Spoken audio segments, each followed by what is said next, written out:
Hello. Hello there, Robert. Hi Hello there. there, people. My name is Gabriel Lyrio. I'm the creator of Lightest Consciousness. It is actually the first time that I make a video. I have never shown my face online before in my page. And I'm here with Robert Edward Grant. He is my patron. I'm really honored to be working with him and to propagate his work. He has two courses on resonance science, one called The Language of Light and the other called The Etymology of Number. I have made these both courses and they have really changed my life. And I really think that everyone should learn this course. And even if you don't know mathematics, even if you're not really good at math, I think you should take the course of Robert because it will help you perceive how all of reality is constructed by mathematics and laws of vibrations. And Robert is going to introduce himself and his works about how mathematics is creating all of reality. So, Robert. Hi. So my name is Robert Grant, and I've been, I guess, working with Gabriel now for, I guess, almost a year. And I'm thrilled to be here on your show, Gabriel, and to be the first kickoff, I guess, video of Yes. your show. I know you have such an amazing heart and a fantastic and sharp mind as well. So Thank you. it's my honor to be here with you today. And I'm going to, I guess, take you through a few questions you have, but also I might present a few things and concepts to your viewership here today. But again, very grateful to be here with you and looking forward to this discussion for a long time now. Okay. So we can start talking about the universal mathematics, how Mhm. all of reality is constructed by vibration, actually electromagnetic vibration. So the Mhm. universal constant, light, is electromagnetic. And there is a reason why all of the universe is constructed by mathematics and geometry, because electromagnetism itself is creating cycles and rotations, which is creating symmetries all over Yep. reality, in our DNA, on plants, on fruits, on the orbital patterns of planets, in the resonance patterns and vibration. So the work of Robert is explaining how mathematical constants are omnipresent at all scales of reality, and it is exactly associated with these phenomena that I just said about electromagnetism and math. So I want you to talk about how the mathematical constants are in nature and also how are they embedded in the pyramids and why are they embedded in the pyramids. So Mhm. let's talk about this. Happy to. Okay. So first of all, I guess the reason why I got into this type of work was in 2016, I had a very difficult year. Mm-hmm. And I experienced a lot of challenges in my life and career. Mm-hmm. And also, I experienced a lot of betrayal from some people that I thought were my friends that, that Mm-hmm. ultimately didn't turn out to be such good friends that way when I was facing a difficult time. But Yes. I'm not upset about it. I'm actually very grateful for it. I'm so grateful that the experience happened because what it did is it really put me on a different path in life. And the path is the one that I'm on now. So I for can that, relate. I would not want anything to change. I would not want anything at all to change. Now, having said that, as part of that process and having dealt with this difficult time with some relationships that had gone south of the border, I guess, I decided to reconstruct my objective reality. Yes. And my objective reality was largely, in my mind, based on the most objective of sciences, which is mathematics. So I had to understand why math was math. I needed to understand also if I could really depend on that objective reality, because I just had a very difficult experience with my subjective reality, that I wanted to understand the objective. So I started with 1 plus 1 equals 2. And I reconstructed my knowledge of mathematics and challenged every assumption from the very beginning. So, it was almost like I went down a list. 1 plus 1 equals 2. Is that true? Yes. Check the box. Is 1 plus 2 equals 2? Is that true? Yes, check the box. So I restarted everything in math. And I'd always loved mathematics and geometry, but not in the way that I do now. And what through the process is I found that mathematics is a language. It's language of the universe. And that language of the universe is very powerful. And it has such a big potential for us to connect with our higher selves as a result. In fact, you could think about numbers as being like words in this language, and that the mathematical constants are the verbs of that particular language of communication, and that sentences are arranged by geometry inscribed within circles. Yes. And that geometry is communicating something to us. And even when we see a geometry pattern, we may not understand what it's telling us, but it's speaking to us at a subconscious level. It's speaking this higher language to our subconscious mind. And so I started realizing the power of that. And as I got deeper and deeper into it, I realized that these mathematical constants, these verbs of action, are just like verbs we use in our language today, that we speak to each other. Because I could take a word like, I'm going to send a text, which is a noun, and I can append an ing on the end of it, and it turns it into a verb or a gerund, right? So it becomes a texting. It means I'm texting and it's unfinished, right? So an unfinished action is just exactly what a math constant is doing as a verb of action. So you could take a diameter, and now I'm going to append on top of that diameter some irrational number, right? Which is going to be its relationship to a circle. And that irrational number is circling the diameter. Now I put the ing on circle, which is a noun, and turn it into a verb, circling.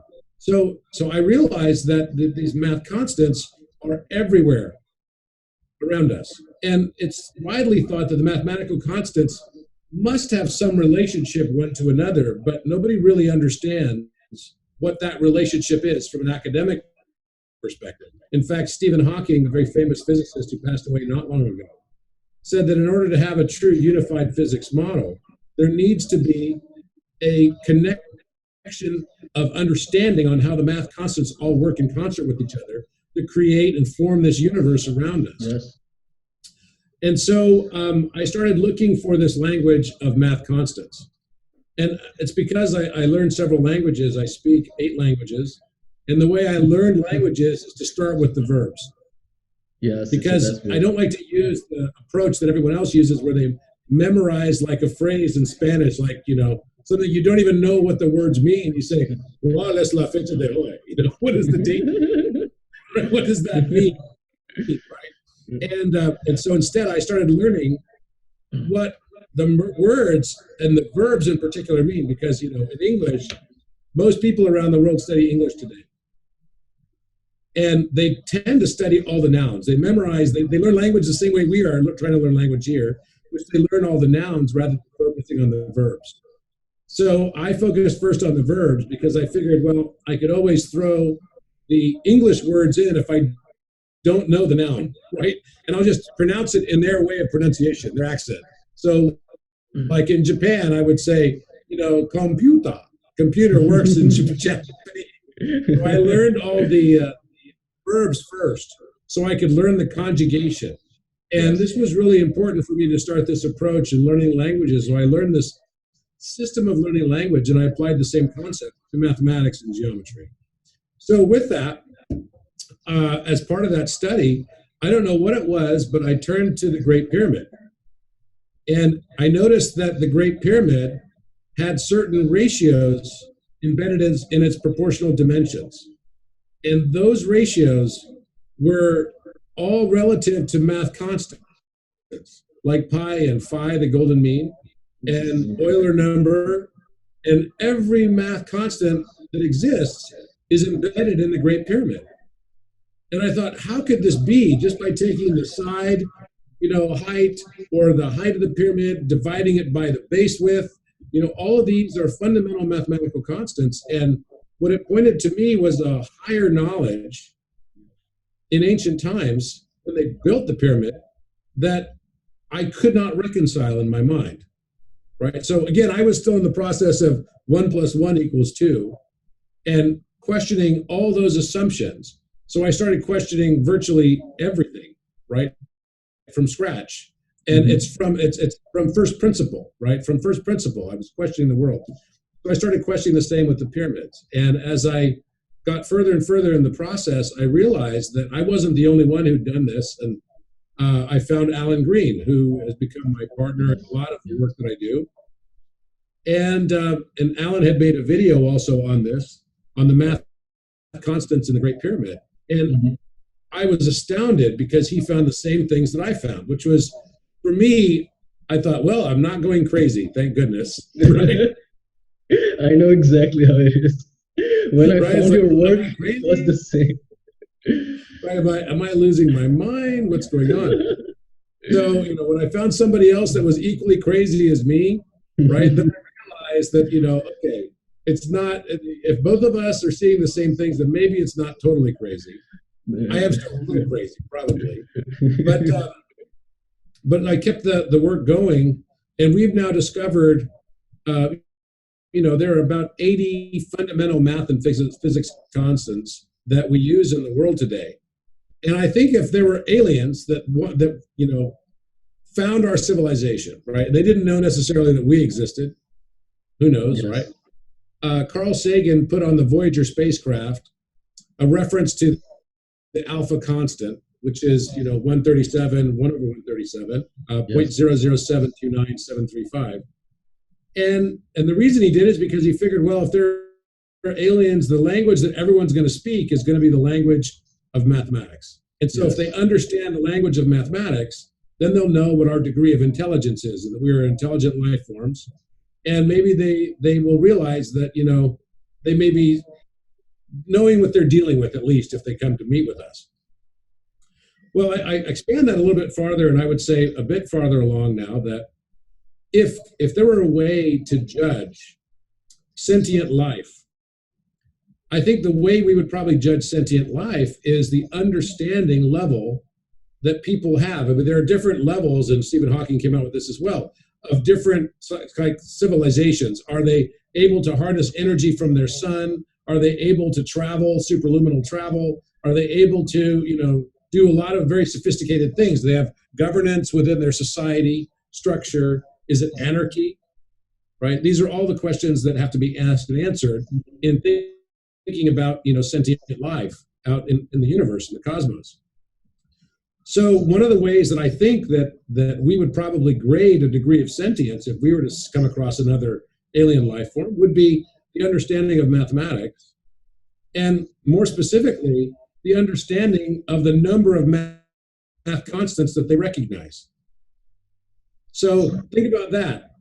If we were going to try to speak a language with only 80 verbs out of a sea of infinite verbs in language, would we think that person is very intelligent if they had a limited vocabulary of only being able to use 80 verbs like we use math constants? We may not be coming across as so intelligent and so sentient after all, right? So in my mind, what I realized was that we needed a system to be able to understand what is the tie that binds all of it together, because we know intuitively that everything has to emerge out of the number one and come back into the number one. And so I started finding this method of identifying mathematical constants and applying that to Octonian mathematics, which basically creates mirror reflections, right, in three-dimensional. You can also look at it in two-dimensional space. And so with that process, I found many new mathematical constants. Now, I don't know what all these math constants do. We're finding out. I just learned one of them recently. One of the ways to do it is you could take 1/pi, for example, which is it's not 3.14159. 1/3.14159 equals 0.3183, which is 1/pi. So if you multiply that by 360, you get 114 degrees around a circle. Now, if I mirror reflect that 114 degrees around the circle to the opposite side of the circle, the way I would do that is I would take 180 minus 114 and a half, and then I would add the difference, the 65 degrees approximately, and a half degrees, and I would add it to the 180 degrees, which would give me about 245 and a half degrees, right? So in my theory, it would say then, ipso facto, that this reflective point, which is also irrational in degrees, would also be a math constant. Now, the math constant that I predicted would be, instead of 0.3183, which is 1 over pi, times 360 degrees, it would be 1 minus 0.3813, because that gives me the mirror reflection, right? So 1 minus that number is going to be 0.6817, approximately, right? So 0.6817, and I was shocked last week when I found out that value happens to be directly related. It's one of the reflections of 1 over pi on a circle, happens to be directly related to the diameter of a proton, which is 1.6817, and it's an irrational number in my measurement, and that would basically tell you that, and of course the proton should relate in some way, shape, or form back to pi, right? So it's one of the octonian reflections of pi, and so the value comes out to be 1.6817. I didn't know that until about 2 weeks ago when someone pointed out to me, but it was the only constant that I named after my name, so Grant's constant. And I was shocked to find out that it was the most accurate of all values for the diameter of the proton, which, by the way, happens to also be the fourth root of the number 8. So the fourth root of 8 is one of the octonian reflections of pi. So as I found all these math constants embedded in the Great Pyramid, I was starting to find out ways to predict verb conjugations of the mathematical constants by taking a completely radically new approach to how to look at math constants. And so that's what we've done, and we've now identified over 1,440 positions for pi alone. Whoa. And we've come to the conclusion now that the number of math constants is actually, like all of math, infinite. Just like the number of verbs in our English language or in Portuguese or in Spanish are also infinite. We can always take, it's like, Google used to be a noun, right? But now we Google things, right? Yes. Or I'm Googling something, yes. Or I Googled it, right? So that means that the number of verbs has to also be iterative, and the conjugation is what's added on top of it for your, past, future, present tense, etc. And depending on, what language you're speaking, does it apply to what nouns and pronouns you're attaching to? But this is how I looked at math. And the math constants, for me, were the central thesis of the communication of action across the universe. And we just simply found the system, methodology, to identify those verbs. This is absolutely incredible. So our entire universe is made of mathematics. We can completely see this, how the Fibonacci sequence appears at all scales of nature. Pi, phi, Euler, all of these constants, we can actually observe them in nature. So also, not only we can learn with math, but we can learn with the vibrational principles. Math not only shows to us the reason and the geometry in nature, but also how we work, our inner mechanisms function. So the laws of mathematics are explaining how everything is formed, and how also our thoughts are formed, and how our emotions and how our behaviors are formed. So all of this talk about mathematics, in the end, it meets who we are. Mathematics explain everything about us. And when we start about talking about math in the language of frequency, we can start understanding how we work. For example, the frequency of our thoughts, the frequency of our emotions, and the frequency of our behaviors, it is all measured by numbers. So, in the end, mathematics and psychology and astronomy, it's all the same science. There's only one Yes. science, and we can understand the whole of it through math and through vibration. So, vibration and mathematics are the universal sciences, and we have to give importance to these two sciences and understand there's just only one science, which is universal vibration or universal mathematics. And in the past, many cultures would understand the laws of the harmonic motions, and they would give many different names to this science. And some call it sacred geometry, others call it hermeticism. I understand that it's all just one single science. If you take the electromagnetic spectrum and you start studying it, you understand that it is all hermeticism. All of the sciences in electric engineering, it's all hermeticism, just science of vibration. So I want people to understand that all of this mathematics and vibration talk, it's all about everything. Mathematics and vibration applies to everything. So the technology we're using right now only exists because of mathematics. The computer we're using to talk now uses laws of frequency and mathematics. If we didn't know these laws, we wouldn't be able to create all of these technologies. Many people like to ask, what is the usage of knowing all of this mathematics or knowing this frequency stuff? Well, if we didn't know math, if we didn't know frequency stuff, we wouldn't be able to be making this video right now. We wouldn't be able to have the internet. So the sciences about electromagnetism, vibration, fractals, it's a universal science which helps us understand everything that exists, not only ourselves, but it gives us new ways of creating technologies. So I want people to understand the importance of this.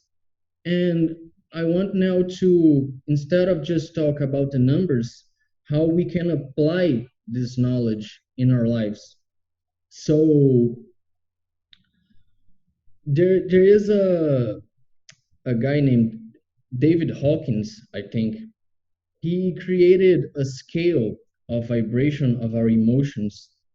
And this study of him shows how positive vibrations vibrate higher and lower vibrations, lower emotions vibrate in a lower spectrum. So we can understand that frequency can explain the qualities of our emotions. And if we understand the quality of these emotions in terms of frequency, we can learn how to reprogram the frequency of the quality of our emotions. So the science of frequency is actually the science of psychology and science of everything that exists. And I want you to talk a little bit about what I just talked. Okay. So, well, first of all, how do you apply, and where does this really apply to? So, I think one of the things that came out of the work that I was doing was I immediately started questioning the measurement systems that we use, because I thought, like everybody, most people think that the measurement systems must be arbitrary. Why do we have a foot? Why do we have a meter? Why do we have a second? Right? Is it just somebody arbitrarily chose them? And then I realized that no, they're not arbitrarily chosen. And in fact, just over the Christmas break, I was able to find the geometry that proves that they're not arbitrarily chosen, Yes. Along with Alan Green together.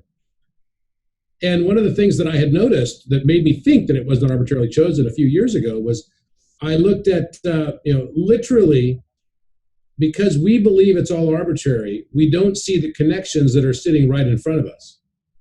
Right? Yes, yes.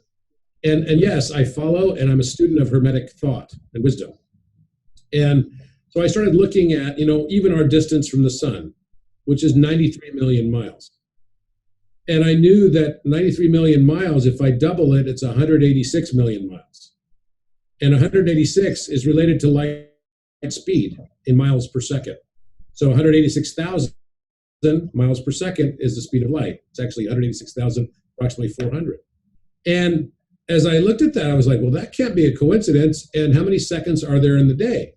There's 86,400 seconds in a day. And what's the diameter of the sun? 86,400 and change miles. So I thought, wait a minute, either the mile is fundamental to the universe, or whoever made the mile was some crazy genius, right? That somehow landed on it perfectly. Or maybe a fourth option is that maybe it's just embedded as part of consciousness itself.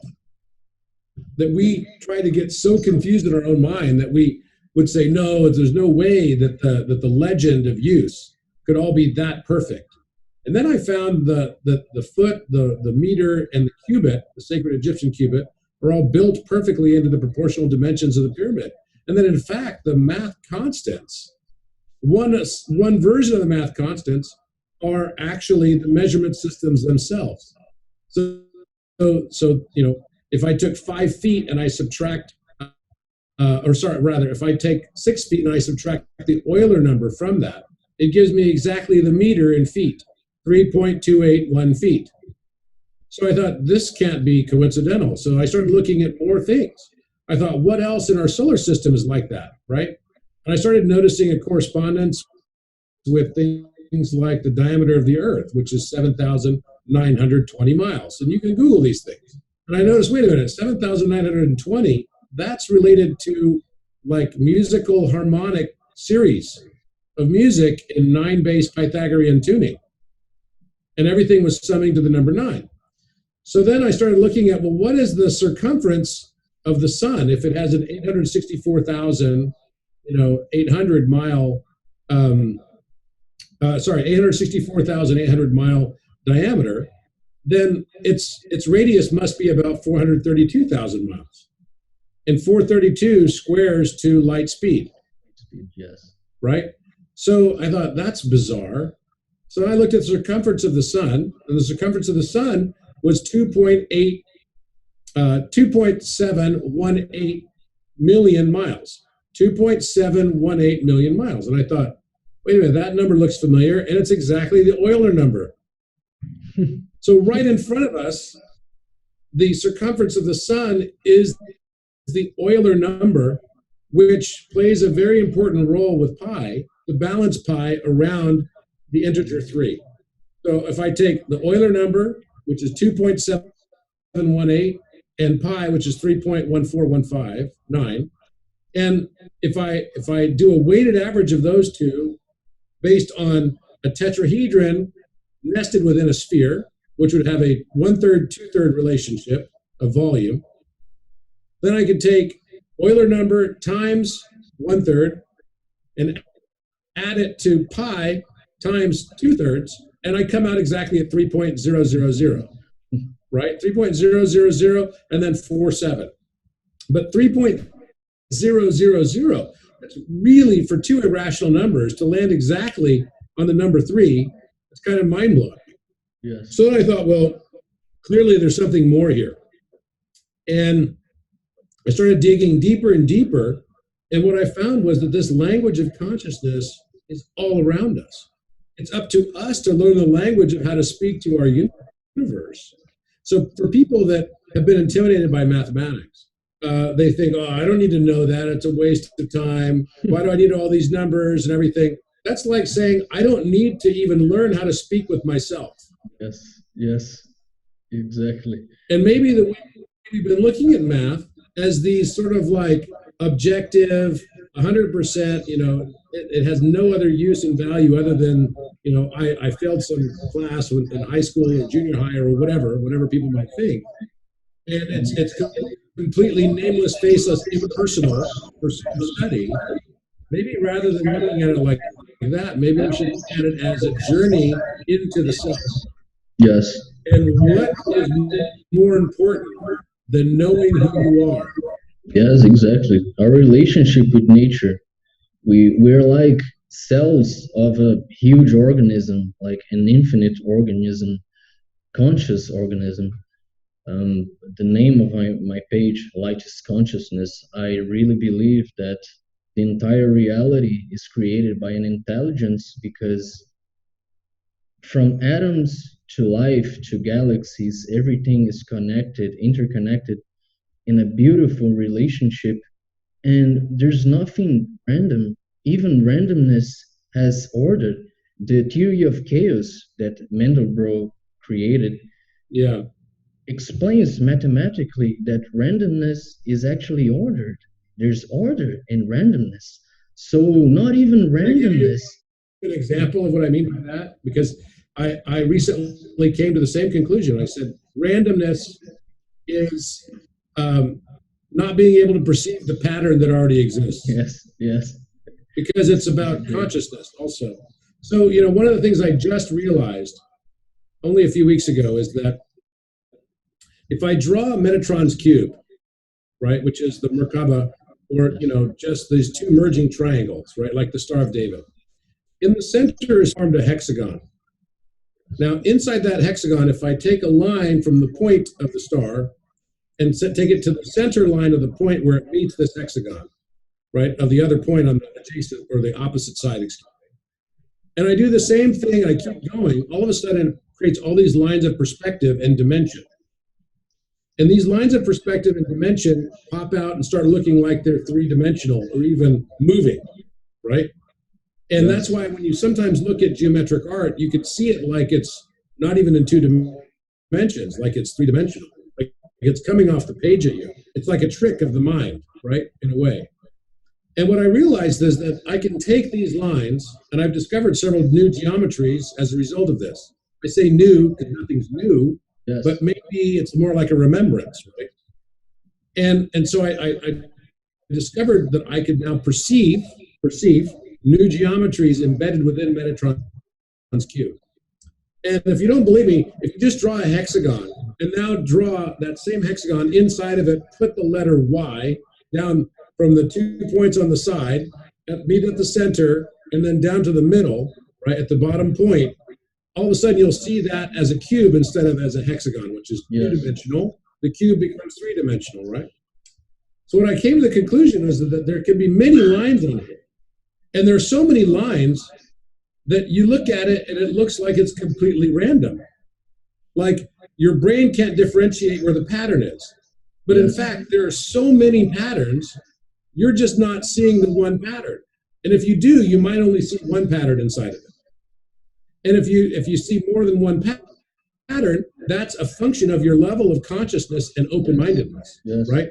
So I did this little game yesterday with one of my friends who came to my house. And I said, what do you see? I had all these lines going back and forth on Metatron's cube. And I said, what do you see? And he's like, it looks like a mess. And I said, yeah, it looks like a mess. But now let me just put a bold line on a few lines.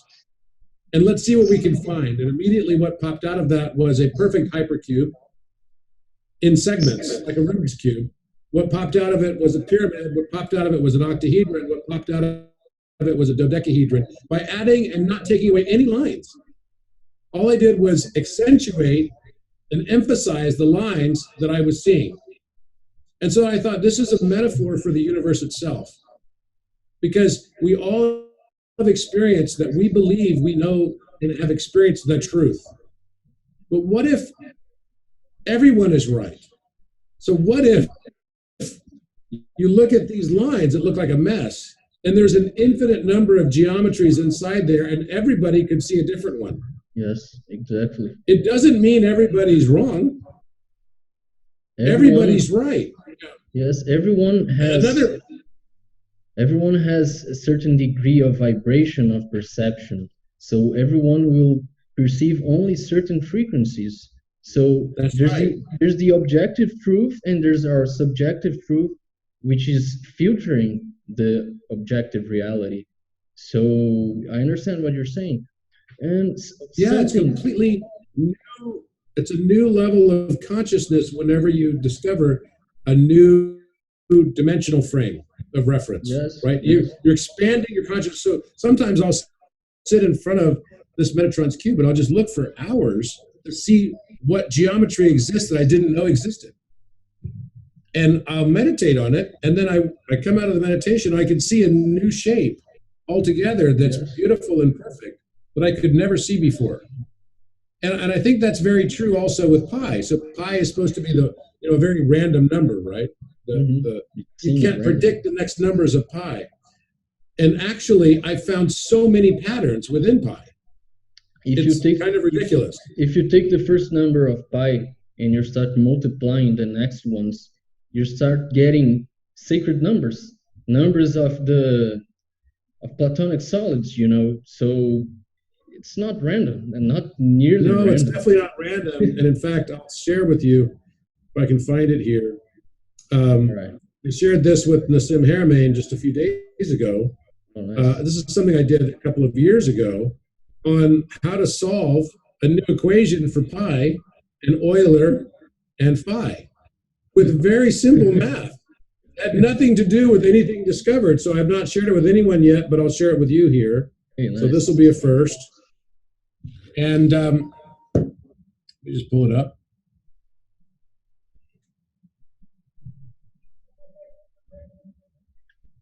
Okay, so I'm going to share this. All right. We can find this. There it is. Okay. I need to take him off my iPhone here. Now it'll show up right here. Okay, perfect. So I'll start with this one is phi. Can you see it? I can see it. Okay. It's visible. So phi, it can be derived from the square root of 5, which is what this number is, 2.236. Plus 1 divided by 2, right? And so that gives me an irrational number with this tail. 0.6180339887498. Now, what I found is that if I take the number, right, and I'm starting with just 1.0018, and I multiply that by the original, I'm just multiplying it by 0.18, that's giving me immediately 0.180324. Okay, so then I do the next one, I multiply it, that result, by 1.00018 times that same number now gives me 0.180372. And each time I do this with only 0.000, and I just add a 0 sometimes, I can reconstruct by the end the entire phi sequence infinitely. Oh my God. This is incredible. Which is not supposed to be predictable, and yet it's totally predictable. Right? And I did the same thing with pi. So this one is pi. I did it with 1 over pi. So I have 1 over pi is 0.318309886. And I start out, and pi, of course, is 3.14159. And this time I'm using Euler number minus 1 as the factor, because Euler and pi are related to each other. They're used to create the number 3, as I mentioned already. Yes. So now I'm going to take just 0.18. So I'm starting from the 0.18 again, and I multiply it by 1.01718, and it gives me this number. Then I do the exact same thing, just adding zeros, and by the end, I'm populating exactly the 1 over pi string. Damn. Right? And then I did the same thing with Euler. Except this time, I did it using pi. So the 0.14 of 3.14 I used here, did the same thing, multiply it by 0.18, and it gives me this 0.18252. And I keep going, I just add zeros, as you can see. And this is depending on the wave, is the wave dynamic around this, Yes, right? it's a That wave. determines why the number of times you play this number versus the next one with the next zero, right? And now it gives me exactly the Euler number fractal as well into infinity, right? Wow, So this should not be possible, and yet it's totally possible, and that's the point I'm trying to make, right? That constants it's are related. absolutely possible. Incredible. So Wow. actually, I have let's see if I have one more here that I can show. Oh yeah, here it is. So here you can see the wave dynamic. So you notice these colors I put on the side. So you got kind of this peach color, right? Peach color. This is a wave, and then it's coming to this middle zone of 8 zeros, right? And then they're matching waves, right? And they're connecting points that are reconstructing a wave pattern around this. So I just showed you an example of how randomness, and these are supposed to be random, infinite irrational numbers are actually full of pattern. In fact, there's so many patterns, it's hard to differentiate just one. Just like looking at all the lines in geometry, sometimes it becomes difficult to differentiate just one pattern. In fact, I like to think of it as that, with certain things, there are so many patterns, we just can't see it. And so when there's so many patterns, we call that random. Yes. So it's almost opposite of reality, right? Because we say, that's completely random. Because there's so many patterns, I can't identify just one pattern. And this is why today I posted on my Instagram about the allegory of the cave. I love this one. By Plato, right? And yes, that we all get stuck in believing our senses, when actually we need to step back away and expand our consciousness and start looking for others' perspective. Yes. That's why we can all work together so well. If we can take all the perspectives of the people in the world and give credence and weight to them and respect those perspectives, yes, without judgment, then we can advance consciousness the most. I like an analogy. I like to compare the allegory of the cave with epistemology. The symbol of epistemology is a vescapiscis, and it actually explains the relationship between consciousness and matter. So it explains that there exists an objective reality and our subjective reality. And in the middle, there's truth, and there's individual truth, and there's objective truth. So I believe that the allegory of the cave, it's a simple way to explain how to obtain truth, how to enlighten our consciousness, and it is like a metaphysical explanation of what it is truth, because it explains perfectly how to achieve truth, exactly how a vescapiscis explains. So I love the allegory of the cave. I use it to explain how to understand truth to many people. And I always like to compare the allegory of the cave with the vescapiscis, because the vescapiscis contains the universal truth. So it's a great analogy. Yes, and I'll go to the vescapiscis in a moment, in fact. Right. But speaking of the units of measure, which is confounding to a lot of physicists, and this is why I wanted to share this with Sim this past week. And it was a fantastic meeting we had together with the research teams of all of our different physics and mathematics type of work. So we had about, 15, 17 people in there or something. And basically what I had found was that, and Alan Green had found it in three-dimensional cubes and spheres, but I'd found that if I draw a circle that has a radius, arbitrarily I'm picking a radius here of 1 foot, okay? And so on this ruler, this is 1 inch, because we use the imperial system now in the United States. But what I'm going to show you is that all the measurement systems are good, and they're entangled with each other. They're related, yes. They're related, and through simple geometry. So it's not just some guy chose the foot. It's not just some guy chose the mile, right? It's not that way.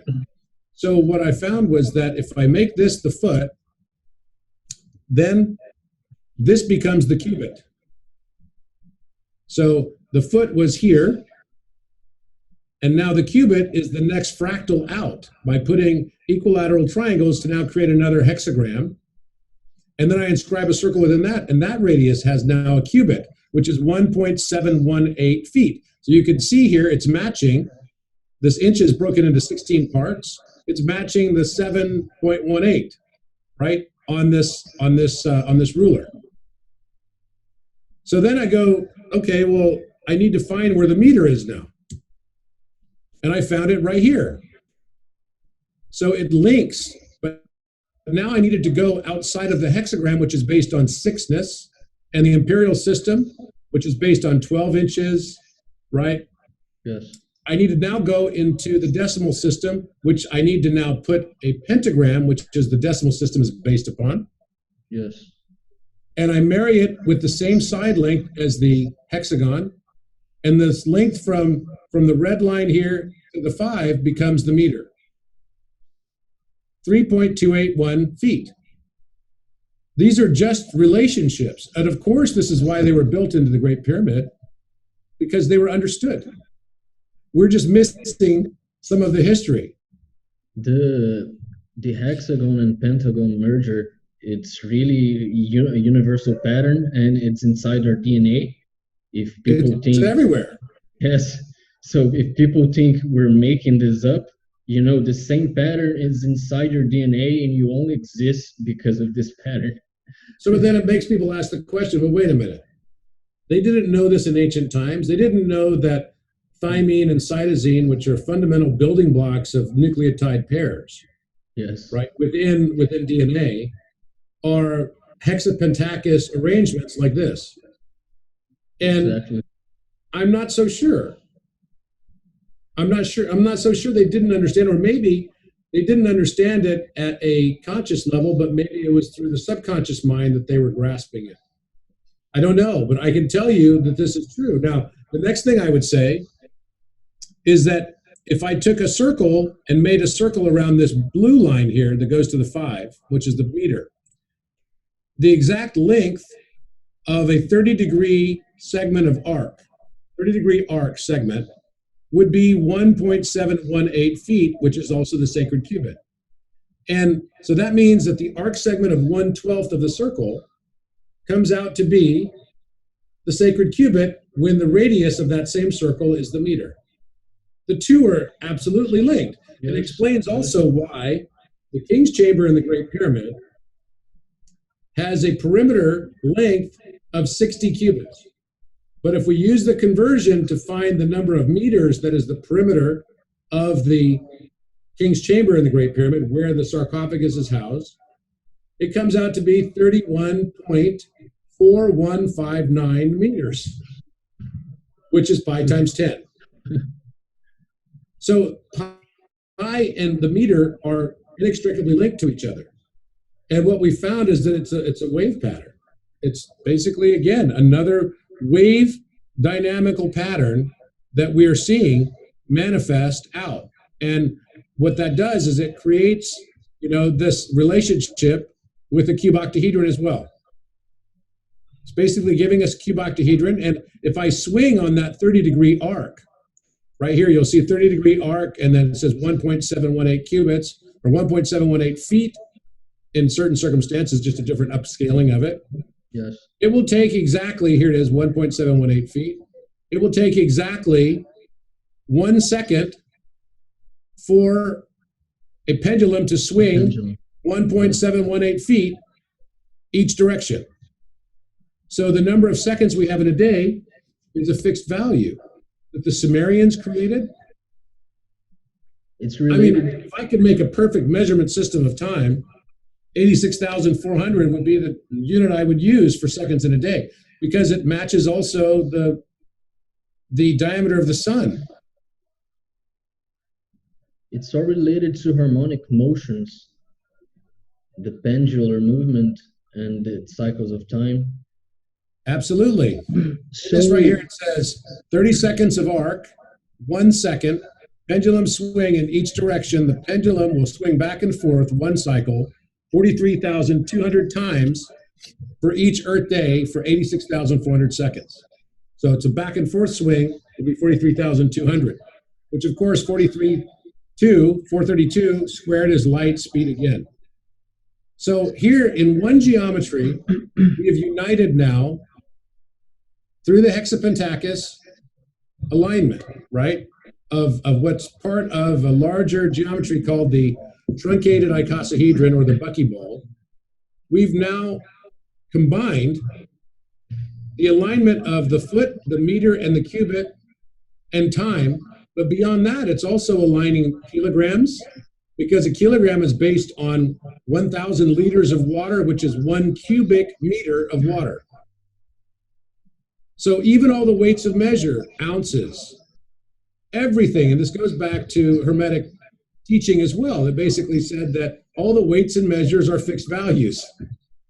So it seems like the flower of life and the vector equilibrium, they encode all constants in themselves and the relationships. Without a doubt. Without a doubt. And that comes back to your comment about the Vesica Piscis, right? Yes. So you can find the Vesica Piscis picture I have on here somewhere, I think. The Vesica creates all geometry out of it. Yes. Right? And that's the beauty of Vesica. It just creates all geometry that emerges out of that Vesica. I know I have it in here somewhere. So light and fractality, it is also created from the Vesica. Yes, absolutely. Absolutely. So fractality, these are all elements of kind of like what we are perceiving as well. So light comes out of the Vesica, and it's through the Euler over pi relationship that it does. It emerges out of Vesica. Yes. So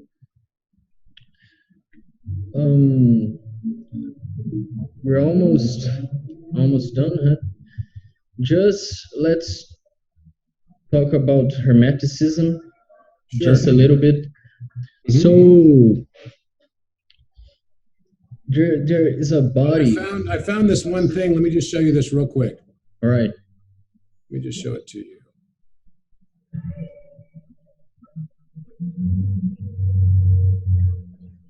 Oh, nice. Can you still see this? Yes, I'm seeing it. So all the square roots of all the integers are all coming off of the Vesica.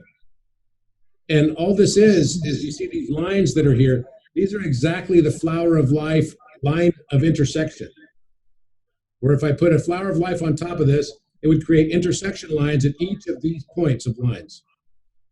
And so what we're showing is that every one of the math constants, in combination with the Vesica and the flower of life behind it, is coming out in perfect ratio with each other. So all math constants, just like I was saying about the geometry, right? The geometry, you will bring your own bias and your own judgment to the geometry that you see. You could see a cube, or you could see a pyramid, or maybe you see nothing at all. That is a function of your own level of openness and higher consciousness, right? The more patterns you're able to see, very likely the more ability you will have to see and empathize with other people's positions on seemingly unrelated topics, right? And so what this is really showing is that everything is emerging out of the number one and returning into the number one, just as all the math constants through very simple wave conjugations are coming in and out of the number one, right? Yes. And I think that's a very, very important thing to note. And here's what I mean by that. See, everyone thinks that Euler is totally separate from pi and phi and alpha. They're not. All the math constants are just emerging through simple transformations of each other. If I take Euler minus 1, which is 0.1718, I multiply it by 360 degrees, which is one turn of a circle, it gives me 61.8, which is the phi number, degrees. They're all just simple transforms of each other. If I take the golden angle and I take 1 over the golden angle divided by 360, it gives me phi squared, right? So 1 over 0.38196, Yes. 1 minus 0.38196 equals phi, right over here on the right side. And then if I take phi squared, which is 2618, divided by 360, it gives me 0.7272. I multiply that by 432, it gives me pi again, 31416 times 100. So it's only an illusion that we're seeing all this differentiation with math constants. The illusion is just transformations and different conjugations. And it all is coming out of the number 1 and 137. I believe the Vesca pieces is somehow an orthogonal projection, a 2D projection of a torus. Mm-hmm. At least it seems. And well, the vesica is also formed from the cuboctahedron. Yes, right. Cuboctahedron is another thing, and I just discovered the hyperforms of the cuboctahedron, which I started posting on Instagram very recently. I don't know if you had a chance to see them yet, but I'll show you what I mean by this. So I've got it right here, and what I mean by these hyperforms. Okay. I get so many of these every day. Sometimes it's hard for me to keep track of all of it. But here we go. Now I'm going to share this one more thing. So here's the hypercuboctahedron. It's got a breathing capacity. It's moving in and out, just like a hypercube, right? Yes. Is coming in and out of itself, right? The same thing is true with the hypercuboctahedron. You can see the hypercuboctahedron. You can see the cuboctahedron here, but it has vectors that are different. And these vectors that are different range from this point right here where the peak of the triangle is going up to, and down to here where the smaller triangle is. It's breathing and moving in and out of itself. Amazing. Okay? And the inner triangle here is related to the pentagram. That's the pentagram, and it relates to the tree of life as well. So what's formed off of this geometry is, as you say, it comes out of the flower of life. It also comes out of the Vesca piscis. Okay, and then another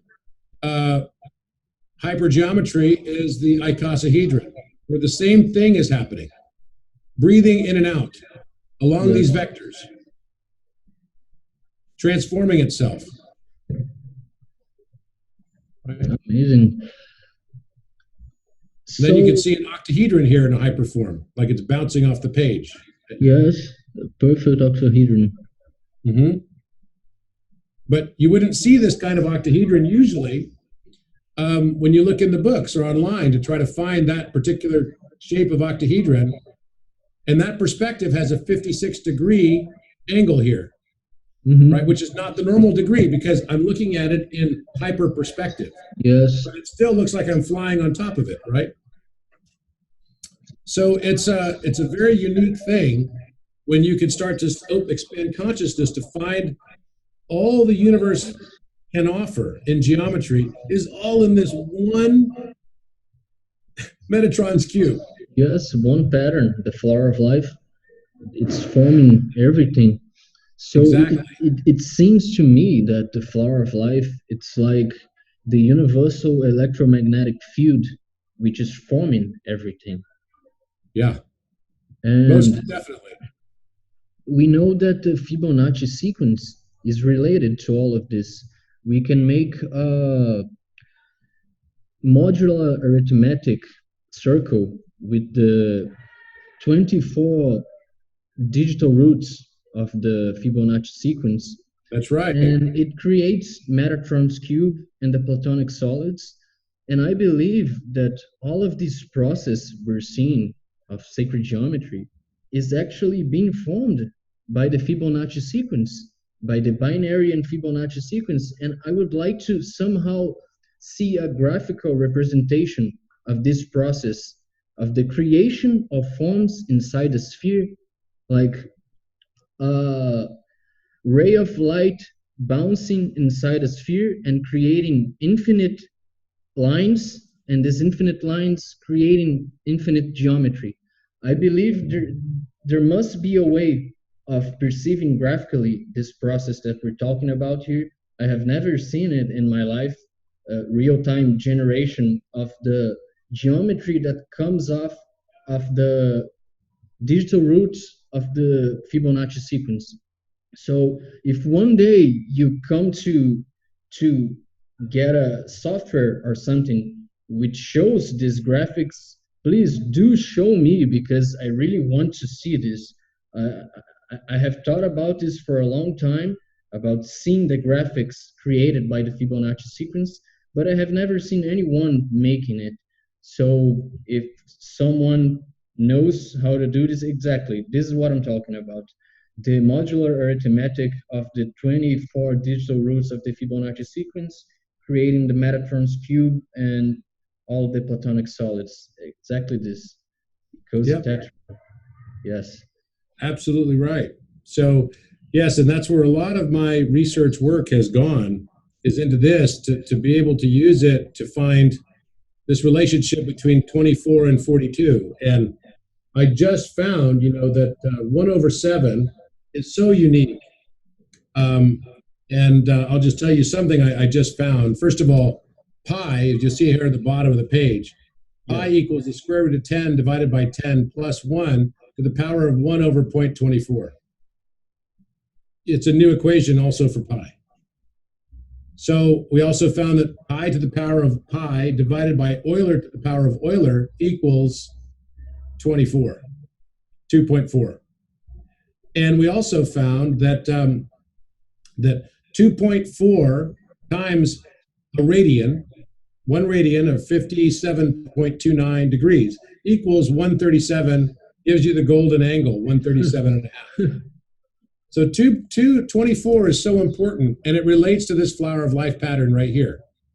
Because you'll see here that you have 1 to 21 small circles that are emerging out of this binary math expansion. And then you've got 1 to 21, you add those together, it gives 42. And there are 24 positions around the circumference, right? Around this as well. And these 24 positions are the palindrome of 42.